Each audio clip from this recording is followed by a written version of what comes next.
Ahoj skupino. Zdravím vás všechny, i mimo skupinový. Mám tady Martinu s Ondrou. Ahoj. To jsou hrdí rodiče malého Bertíka. A jelikož Bertík je hlavním klučinou našeho druhého charitativního závodu, který se bude konat na rybníku Tylovský dne 25.4. až 28.4. roku 2024. A u Bertík je právě dítě, které budeme obdarovávat.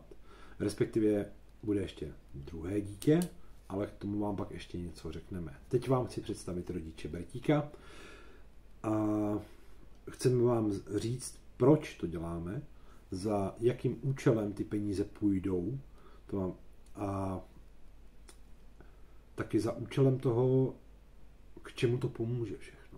A doufáme, že to pomůže aspoň směrem, který bude adekvátní tomu všemu.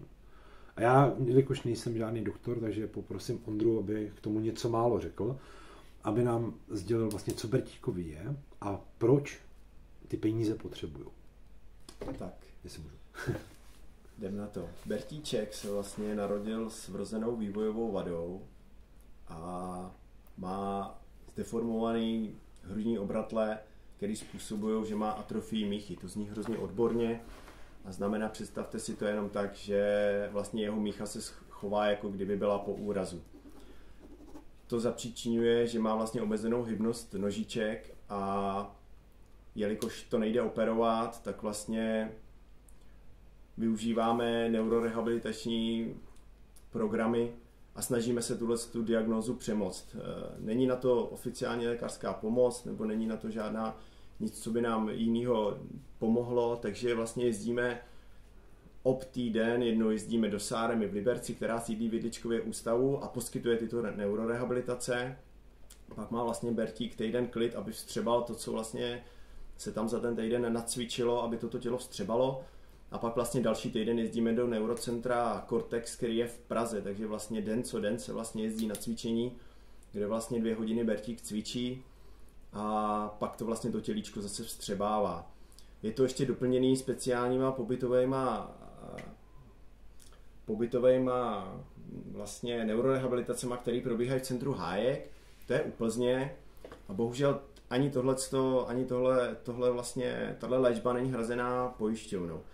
Takže my díky takovým lidem, jako je Ondra, který nám přispívají na tu léčbu, respektive jeho organizace a život, nebo rybáři dětem nám vlastně s tím dost pomáhají a jsme schopni to z toho hradit, protože to prostě není hrazený pojišťovnou a je to jedna z malinká šance, že ten Bertík jednou ten svůj problém přemůže a možná ten krůček udělá, i když nikdy 100% to asi nepřekonáme. Taková je prostě diagnóza. Takže my jim za to moc děkujeme. Zatím jsme ještě pro vás víceméně toho moc neudělali, jenom takový malý střípek. Budeme se samozřejmě snažit víc, doufáme, že se povede, jelikož jsme vás tak nějak přijmuli Bertíka za malýho rybáře. Takže nejsme tady jediný, samozřejmě Pepa Šulcu z Kamik Charity Carp. To bylo úžasný, takže Pepovi, Lukášovi tomu se taky musí poděkovat, díky nim jsme vlastně na vás taky narazili, kde jsme se poznali vlastně v Poděbradech na té pískové lhotě a na to konto jsme si vás vlastně nějak vytáhli tím přístupem toho, že za svoje dítě bojujete a snažíte se mu pomoct prostě v tom, aby mu bylo odlehčeno, aby prostě byl schopen aspoň někdy vlastně chodit i s nějakýma pomůckama, co jsme se bavili. Samozřejmě my jsme tady měli delší debatu, abych nasál vlastně všechny informace k tomu. Tam je směrodatný to, že třeba jenom letošní léčení Bertíka vlastně mimo toho, co hradí pojišťovny, co museli zaplatit sami ze svýho, bylo něco lehce přes 200 000 korun a na příští rok, myslím si, že jsme se bavili, že do listopadu nějakým způsobem je to pokrytý, ale od listopadu už zase, tam prostě se budou vlastně vybírat peníze na to, aby se Bertíkovi pomohlo. S čím my strašně moc rádi pomůžeme. Děláme proto i právě charitativní závod, který je jak pro vás, tak ještě, jak jsme se bavili, pro jedno další dítě. K tomu vám samozřejmě řekneme víc. A já rozhodně budu ten, který bude s klukama hodně iniciovat to, aby se to všechno povedlo.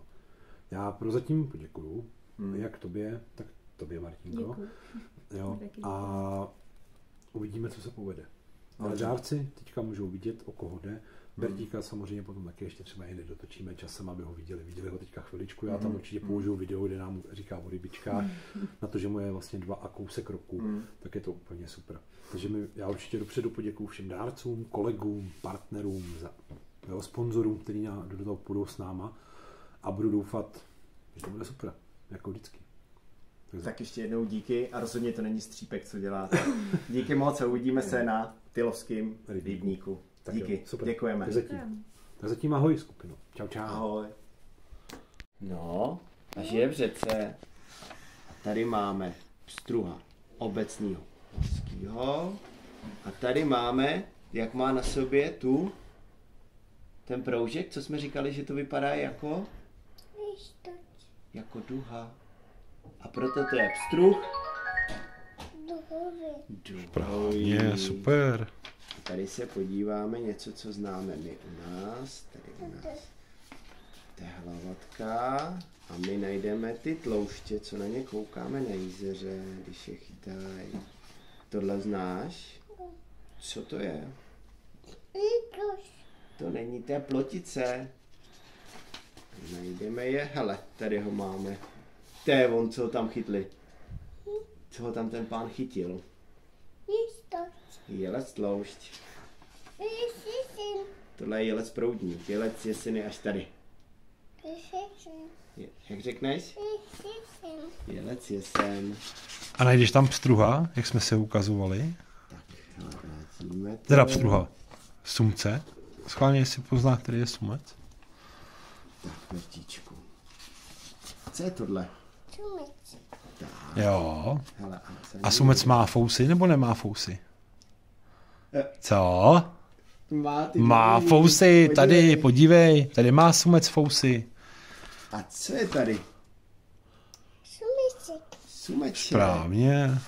A co je tady? Uhoď. Správně, super. A ještě máme, hele, a kdo má na bradě jeden fousek? Na bradičce jeden. Pamatuješ si? A jak se jmenuje ta rybka? Není to náhodou ten mník? Mník. Hele,